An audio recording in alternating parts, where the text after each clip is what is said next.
Bonsoir mesdames et messieurs et merci d'avoir choisi Info Initiative qui voit autrement la République démocratique du Congo pour vous informer.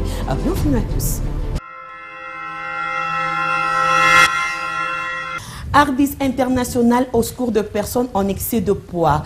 Cette firme dispose d'une série de produits naturels en gaine pour l'amélioration de votre physique. La femme congolaise est particulièrement concernée par cette nouvelle. Suivez. Plus question de régime alimentaire quelconque pour avoir une silhouette parfaite chez la femme congolaise. Une solution vient de voir le jour pour résoudre le problème des ventres ballonnés, des débordements de cuisses et de poitrine ainsi que autres. Depuis 2014, la firme Ardis International met à la disposition de dames une gamme de produits purement naturels qui combattent la graisse ventrale, des éléments d'un avantage incontestable.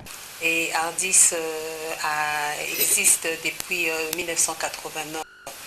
Donc Ardis est arrivé à Paris en 2010, si j'ai bonne souvenance.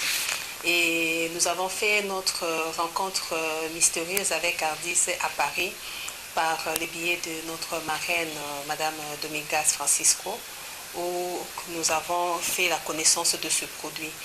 Donc c'était vraiment un coup de foudre lorsque nous avons vu comment est-ce que ce produit, qui sont des gaines, était en train de révolutionner la silhouette de la femme. Donc c'est en 2014, au mois de juillet, que nous avons fait la rencontre de cette société au niveau de Paris. Et d'un coup, en tant que femme, qui aime aussi avoir une bonne silhouette, qui aime aussi être bien présentée, et j'ai saisi l'opportunité moi-même de prendre déjà le produit afin que je puisse l'essayer moi-même. Et c'est après qu'on pourra m'expliquer qu'en dehors du bien-être que cela pouvait procurer, il y avait aussi une opportunité d'affaires. D'où, lorsque nous avons eu nos sœurs qui sont venues de la RDC, on n'avait pas pu se taire pour dire que lorsqu'on rencontre quelque chose de formidable, il ne faut jamais se taire, il faut aussi partager avec les autres. Donc nous avons partagé avec notre sœur qui est aussi distributrice, Madame Judith, qui à son retour en RDC a su aussi appeler les autres qui sont avec nous dans le réseau des femmes et commencer à présenter le produit. Et c'est depuis le mois de juillet 2014 qu'Ardis a fait son apparition ici en République démocratique du Congo. Quelles sont les compositions de ces produits et comment c'est de faire ces produits dus à la rondeur? Mais Ardis est un produit qui est fait avec des fibres naturelles. Déjà à sa conception, ce sont des chirurgiens orthopédiques et des couturiers spécialisés dans le textile qui ont conçu cette matière et que nous appelons aujourd'hui la gaine. Lorsque vous regardez les matières avec lesquelles a été conçue cette gaine, c'est fait avec du polyester. En dehors du polyester, il y a l'élastane. Pourquoi? Parce que ça permet à s'agrandir. Parce que quand quelqu'un vient, on lui dit qu'il faut prendre une petite taille, ils disent mais non, il faut kangaïté. Mais en réalité, ce sont les matières avec lesquelles le produit a été utilisé qui permet à la femme de se sentir confortable lorsqu'il mettra sa gaine. Et dans Ardis, nous avons aussi utilisé le coton. Pourquoi le coton? Parce que lorsque la personne entre, nous parlerons du processus, parce que c'est plus tard, nous parlerons de l'amaigrissement, parce que notre banderole le dit, maigrisser sans faire de régime. Donc c'est grâce à la fibre qui a été utilisée, comme je suis en train de vous l'expliquer, le coton, pour essayer de capter un peu la transpiration. Parce que souvent on nous dit que oui, ce sont des gaines qui font transpirer, ce sont des gaines qui font ceci. Non, nous, le processus se passe autrement. Mais le coton permet quand même à accueillir le peu de sueur qui sort du corps. Et ils ont aussi rajouté des bandes que nous avons, que nous appelons des bretelles en plastique. Parce que nous avons vu dans le temps, même lorsqu'on voulait rehausser la poitrine d'une femme, on mettait toujours des bandes, des barres en fer pour rehausser la poitrine. Et on a vu aussi dans d'autres gaines, ils mettent toujours des bandes en fer pour maintenir le dos d'une personne qui avait de problèmes lombaires. D'où Ardis a mis des produits 100% naturels. Ces articles permettent de compresser également l'estomac pour bien consommer les aliments. Il n'y a pas d'inconvénient. Et depuis que nous sommes en train d'utiliser cette gaine, et les personnes qui l'ont utilisée déjà avant nous n'ont pas d'inconvénients. Vous avez vu la présence de Madame Mimi et Madame Dominguez qui sont venues de Paris en 2000 là, pour venir aussi accompagner cette équipe de la RDC afin de présenter ce produit. Elle faisait 48 en taille et elle est arrivée en 38. Elle nous a parlé en 10 mois. Et moi je vois cette femme, elle ne fait pas de régime. Elle a perdu naturellement sa taille. Et lorsque vous regardez, en plus ce sont des personnes qui sont dans le corps médical. Et Madame Dominguez travaille dans le cabinet d'un médecin chirurgien esthétique. Donc vous voyez ici déjà quelqu'un qui est dans ce cabinet, elle voit combien les femmes viennent dépenser pour venir se faire opérer afin d'avoir le résultat que nous sommes en train d'obtenir naturellement. Donc allez-y comprendre, donc il n'y a pas d'inconvénient. Prenez soin de votre corps car c'est le seul endroit où vous êtes obligé de vivre. Ardis International vous invite le 7 février 2014 à la salle grecque derrière le cabinet du ministre de l'EPSP, de 14h à 16h. Voici à ces propos et de manière détaillée les différents articles à trouver chez Ardis International, tels que présentés ici par la représentante de marketing. C'est le body magique blanc. Vous avez ici la body magique, c'est presque le même produit, mais sauf qu'il est court. Pour des gens qui n'ont pas besoin de perdre les cuisses. Nous avons la body fashion. Okay. Vous avez la body fashion. Ça c'est pour des personnes qui n'ont pas un problème de bourrelet au dos, des personnes qui aiment porter des bustiers. Ardis n'a pas oublié les papas, les hommes. Ardis a fait à fabriquer l'abdomen. C'est une gaine, bien que ça se présente comme un singlet, mais c'est une gaine, comme vous voyez, elle est extensible. Vous voyez que le produit est vraiment extensible. Madame Gisèle vous a dit qu'elle est arrivée maintenant à porter l'abdo woman. C'est cette gaine. Lorsque vous avez déjà perdu du poids, vous n'avez pas de problème avec vos cuisses, vous dites stop, je ne veux pas perdre mes cuisses, je n'ai pas de problème de bourrelet comme maman Gisèle est devenue. Elle porte l'abdomen, elle est aussi vraiment extensible. Elle est faite avec une bande qui est aussi extensible. Elle aide à remodeler le postérieur. Elle vous aide à soutenir le bas du ventre. Depuis que je porte cette gaine qui me va juste en dessous des genoux, je n'ai plus de problème de genoux. Donc elle réchauffe même mes genoux. C'est pour ça que je la conseille aux gens qui ont des problèmes de rhumatisme et tout ça, c'est mon expérience personnelle. Je n'engage personne, c'est mon expérience personnelle. Vous avez le soutien Ardis. Si vous regardez bien ce soutien, il n'est pas comme les soutiens que les autres fabricants nous présentent, avec des barres de fer. Il est simplement conçu. Quand vous le portez, il vous aide à remodeler votre poitrine. Voilà. Nous avons cette gaine qu'on appelle Fancy Golden, qui nous aide pendant les moments de menstruation. Elle aide à soutenir le bas du ventre, bien qu'elle fait son travail d'amaigrissement, mais elle aide aussi à soutenir le bas du ventre, ce qui fait que les personnes qui ont des problèmes de douleur pendant la menstruation, ces douleurs sont diminuées et c'est vraiment efficace. Les enseignants de la République démocratique du Congo peuvent encore être fiers de leur métier. Guillet Kanza est très déterminé de revaloriser cette profession par une trophée dénommée Notre beau métier, deuxième édition qui se pointe à l'horizon. On l'écoute. Mon père était enseignant, directeur de l'école primaire Ndengo, où j'étais en 3e année primaire. Lorsque j'ai vu venir les élèves maîtres, en bon terme pédagogique, on ne les appelle pas les stagiaires, on les appelle les élèves maîtres. Les élèves maîtres qui étaient venus chez nous pour faire leur stage, la manière dont ils étaient habillés, madame, ils étaient tellement propres. ils étaient tellement considérés dans la société au village, et aucune fille ne pouvait refuser de sortir avec un élève maître, parce qu'ils étaient des modèles.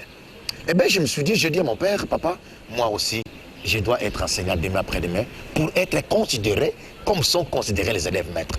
Je n'avais pas autre chose que la considération qui était les reflets de ces élèves maîtres. Et l'enseignant en ce temps, mon père qui était directeur, je vous dis, c'est presque comme un ministre à Gassongolunda, c'est presque comme un ministre à l'époque. Et bien, je me suis dit qu'après avoir fait la pédagogie, j'étais enseignant.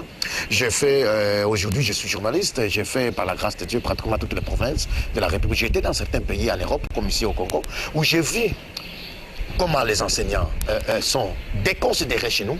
Je fais des interviews auprès des enfants, des élèves, presque dans toute l'étendue du territoire national, où j'ai entendu les jeunes dire « je ne vais pas faire la section pédagogique parce que ça ne paye pas ».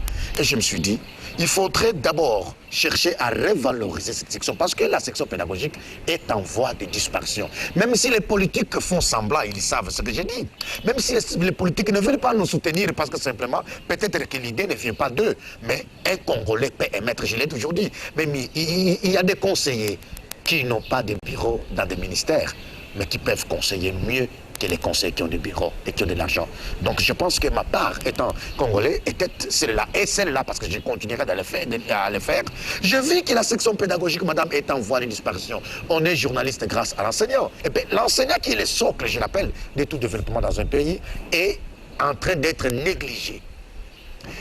Eh bien, je me suis dit, que faire? Revalorisons les premiers enseignants pour inspirer les jeunes à faire la section pédagogique qui, pour moi, était en voie de disparition. Si je vous disais, excellente consoeur, que la deuxième édition se prépare très bien, la deuxième édition, sauf imprévu, sera tenue ici à Kinshasa, sauf à moins que Dieu décide autrement, ça pourra être à Lubumbashi, mais c'est à Kinshasa ici, ça sera le vendredi 28 juin, vendredi 28 juin, oui, au Grand Hôtel Kinshasa. Les budgets, il me faut au moins 142 000 $ pour réussir la deuxième édition. Où est-ce que je trouverai cet argent? Je ne sais pas. Il faut 142 000 $ pour la deuxième édition. Pourquoi? Parce qu'il y aura des promoteurs, il y aura des enseignants de Mbujimaï, parce qu'on a demandé que les enseignants de Mbujimaï viennent. Les enseignants de Lubumbashi viendront. Les enseignants du Nord-Sud qui vont venir. Il faut payer les billets pour eux. Non, ils ont beaucoup donné, ils ont beaucoup fait. Quelqu'un de bonne volonté peut sortir cet argent, pourquoi pas? Ce n'est pas pour enrichir Guilain Kanza, parce que Guilain Kanza a déjà dépensé plus de 30 000 $ de sa propre poche pour la République démocratique du Congo.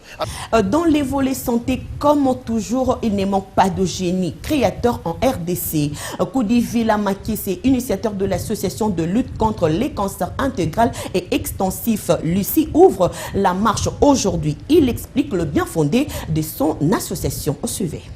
Situé sur Bokoro numéro 15, quartier Basoko dans la commune d'Engaliema, l'association de lutte contre les cancers intégral et extensifs, l'ICI œuvre depuis un temps pour le bien-être de victimes de cette maladie. Là, j'ai pris l'initiative, n'est-ce pas, de mettre en place une association que nous appelons l'association l'ICI. En fait, une association qui est née au regard des décès, je connais de ma femme, de mon épouse, qui s'appelle l'ICI. C'est en considérant tous les atouts, les péripéties, les hauts et les bas que comporte la maladie qu'on appelle cancer. On sait que c'est une opportunité pour nous de mettre en place une structure qui réfléchit là-dessus. Comme mon épouse était décédée de cette maladie, nous avons tout fait, en tout cas en tant qu'humain, que ce soit sur le plan spirituel et prier, sur le plan matériel et financier, de pouvoir lutter contre cela, mais finalement, le cancer a triomphé, évidemment sous la bénédiction de Dieu, probablement parce qu'il a permis.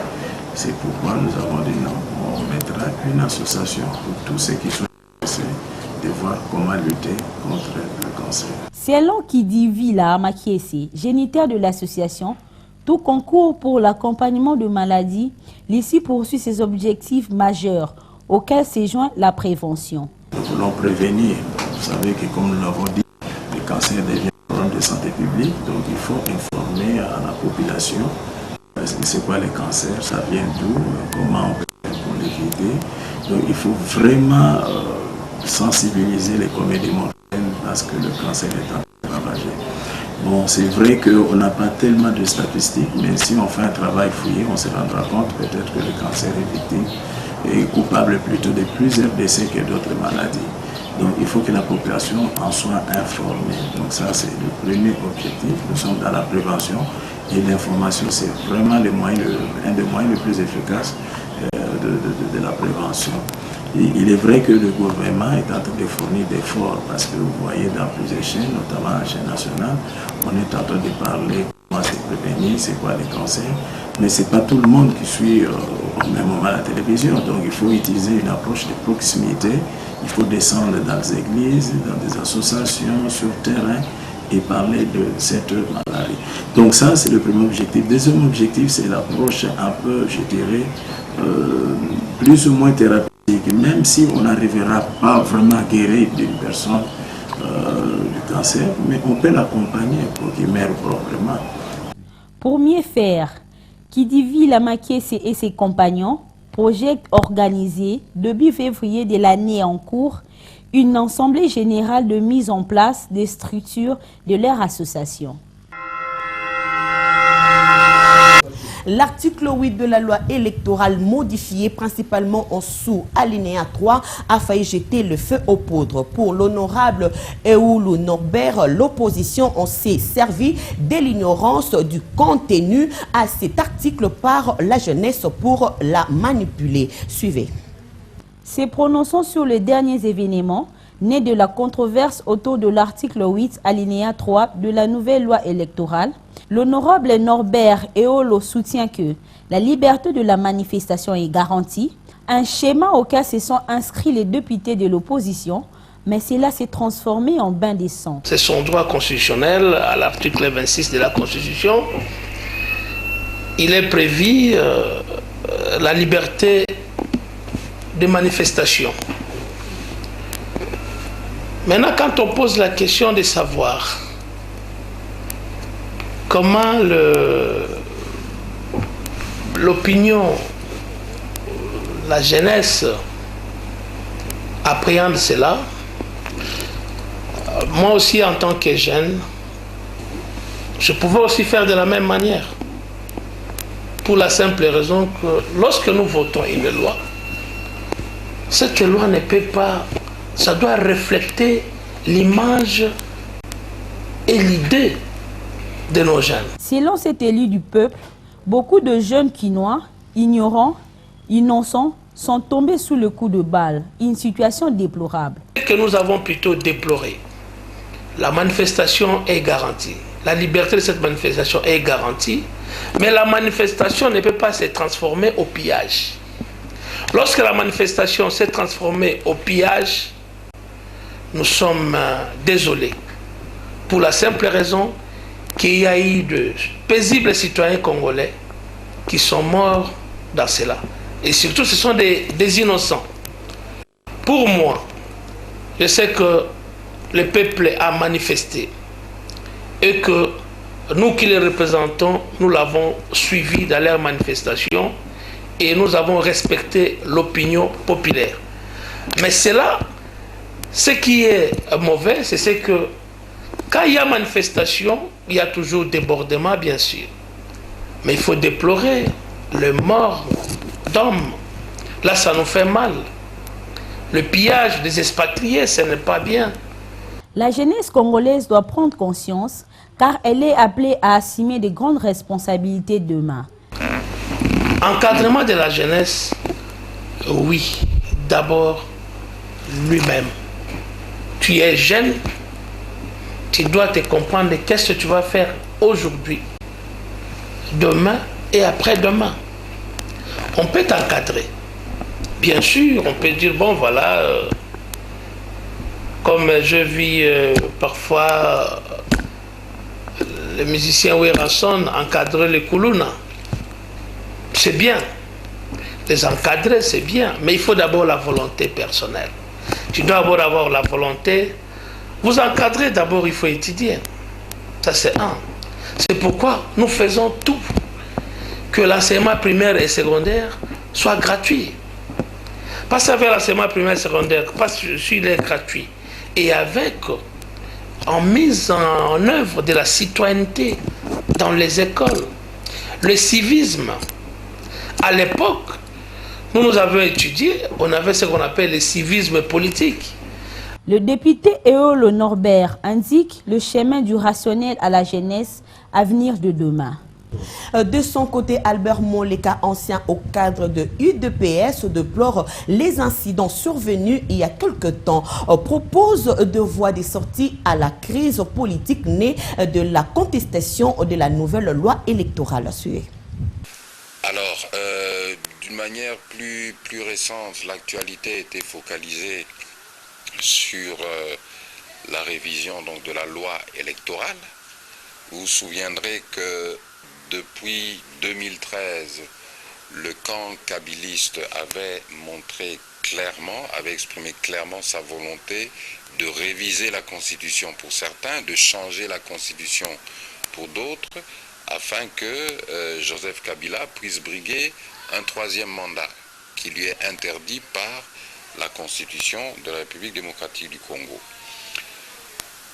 Vu la résistance de la population et de la classe politique et des partenaires étrangers, le camp kabiliste a dû reculer et ils ont essayé, à travers une nouvelle loi électorale,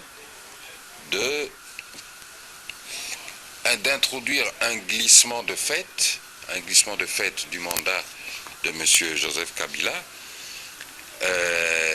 et c'est le fameux alinéa de l'article 8 qui disait que les élections présidentielles et législatives ne pourront se faire qu'après le recensement et l'identification des nationaux. Il y a eu passe d'armes entre l'Assemblée nationale et le Sénat. Le Sénat qui a produit un texte qui n'était pas identique à celui du Parlement. Dans le texte du Sénat, le Sénat a plutôt enlevé cette relation, ce lien entre le recensement et l'organisation des élections présidentielles et législatives. Malheureusement, l'Assemblée, en dernière lecture, a tout enlevé, y compris l'amendement du Sénat. Ce qui veut dire que lorsque vous lisez cette loi maintenant est assez déséquilibrée parce que l'Assemblée nationale a retiré cet alinéa 3, mais n'a pas modifié les autres articles de la loi qui font référence, auxquels cet alinéa 3 faisait référence. D'où il y a certains articles dans cette loi qui reprennent encore la conditionnalité du nombre d'habitants. Par exemple, le quotient électoral est calculé à partir du nombre d'habitants, divisé par le nombre de sièges, tout ça. D'où on se demande, est-ce que ce nombre d'habitants sera déterminé comment? Est-ce que nous partirons des données démographiques disponibles, telles que le Sénat l'avait suggéré, ou bien on viendra encore dire aux gens, voilà, il faut le nombre d'habitants, on ne le connaît pas, il faut faire le recensement. Non, vous savez, cette crise de confiance entre le pouvoir actuel et son opposition, ou entre le pouvoir actuel et même la grande majorité de la population, fait qu'il y a toujours ce doute quant à la volonté politique du pouvoir en place de nous mener effectivement aux élections dans les délais constitutionnels. Mais je dirais aujourd'hui, même si nous accordons au pouvoir le bénéfice du doute, je crois que nous sommes en droit de réclamer, comme le font les partenaires étrangers. Vous avez suivi le communiqué tant de l'Union européenne que du gouvernement des États-Unis, qui se réjouissent de ce texte qui est le produit du consensus entre l'Assemblée nationale et le Sénat, et qu'à partir de là, pour eux, c'est l'interprétation la plus directe. Rien ne s'oppose à la production par la CENI d'un calendrier global dans le respect des dispositions et des délais constitutionnels, en insistant sur la tenue des élections présidentielles au plus tard en décembre 2016, car les élections présidentielles sont les seules élections, sont les seules élections dont la date de tenue et le nombre de mandats sont réglementés par la Constitution. La femme congolaise trop motivée à l'approche des échéances électorales municipales et urbaines 2015, plusieurs d'entre elles se manifestent déjà. Le cas de Marie-Josée Bouffana, cadre du MLC, qui appelle ses semblables à une participation massive. Nous encourageons les femmes. Nous leur disons, nous devons nous impliquer dans la gestion de la cité. Ok, parce que la femme est déjà gestionnaire de la famille. Donc la personne qui gère la famille, elle pourra également gérer la société. Et nous les encourageons, nous leur disons, il faut vous impliquer, ça dépend de vos capacités. Et nous encourageons les femmes, ceux qui n'ont pas beaucoup étudié, il y a des écoles, ils peuvent retourner, aller apprendre pour...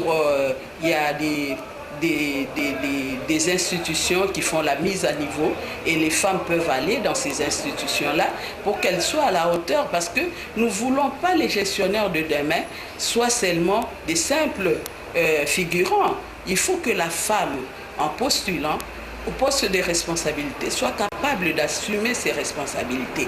Et nous encourageons les femmes qui viennent vers nous, nous leur disons, mais nous vous encourageons les femmes à aller de l'avant, à étudier et avoir des ambitions. Parce que postuler, c'est une ambition. Et il faut que la femme ait cette ambition d'émerger. Eh bien, nous les encourageons, nous sommes là. Et s'ils ont besoin de nos conseils, nous sommes ouvertes au conseil, nous les attendons, mais sinon nous encourageons des femmes à prendre ces responsabilités. Parce que trop longtemps on a laissé la gestion aux hommes et nous avons vu comment ils ont conduit le pays. Et maintenant nous voulons une nouvelle classe de femmes. Et nous sommes très contentes que le président de la République, dans son discours, il a parlé du quota de 30% des femmes, mais malheureusement, c'est resté dans les discours, on ne le sent pas. Il y a eu des nominations, on n'a pas vu les 30% qu'il avait promis aux femmes, mais ça doit nous motiver à continuer à combattre, à dénoncer, à parler et à se faire valoir aussi, parce qu'il nous faut des compétences. On ne nous donnera pas ça sur le plateau d'or comme ça. Vous voyez des personnes qui longtemps ont privatisé un système et aujourd'hui vous leur dites non, nous sommes là et pensez à nous. Non, c'est pas facile. Après des journées chaudes qui a connu récemment la ville de Kinshasa, les écoles sérieuses ont repris le cours. Le cas du complexe scolaire Homo sapiens sapiens Chikunda à Beaumarchais, dans la commune de Barumbu, où son promoteur en appelle aux parents encore réticents d'envoyer leurs enfants à l'école. Reportage. Situé au numéro 4460 de l'avenue Aérodrome, quartier Beaumarchais dans la commune de Barumbu, le complexe scolaire Homo sapiens sapiens Chikunda fonctionne comme dans les habitudes. C'est malgré le journée folle qui a connu la capitale de Kinshasa, des événements qui ont failli paralyser l'enseignement. Mettant l'éducation de la jeunesse au premier rang, le Chikonda, promoteur de l'école, n'a qu'un seul objectif. Une semaine de perdu entame réellement le calendrier scolaire. C'est une semaine irrécupérable, mais quant à nous, dans nos établissements, nous avons pris des mesures qui peuvent aider tant soit peu à récupérer, nous disons à ceux qui sont encore à la maison, de pouvoir venir rapidement parce que, surtout pour les secondaires et l'humanité, les temps approchent où ils doivent commencer les examens de premier semestre. Et ceux du primaire, ils vont devoir entamer les interrogations dans peu de temps.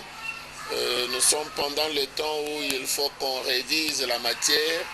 Donc je lance un appel pathétique à ceux qui résistent encore de venir vite parce qu'ils sont en train de perdre de leur temps. Dans un même sens, L'un des enseignants du complexe Homo sapiens sapiens Chikonda lance un appel vibrant aux élèves pour un retour de bonnes habitudes, celle du chemin de l'école. Exactement, la semaine passée, c'était une semaine de problèmes comme la situation est connue presque à travers toute la ville.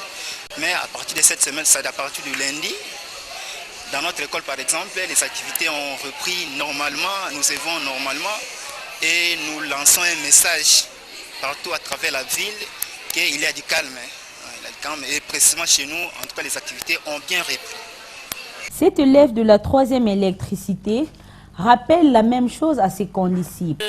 Je les appelle à reprendre le cours parce que le cours ont déjà repris, de ne pas rester à la maison parce que le fait de rester à la maison, on risque aussi de perturber les calendriers scolaires. Tous les 3 extensions du complexe scolaire Homo sapiens sapiens Chikonda ont repris le cours. Un exemple à suivre.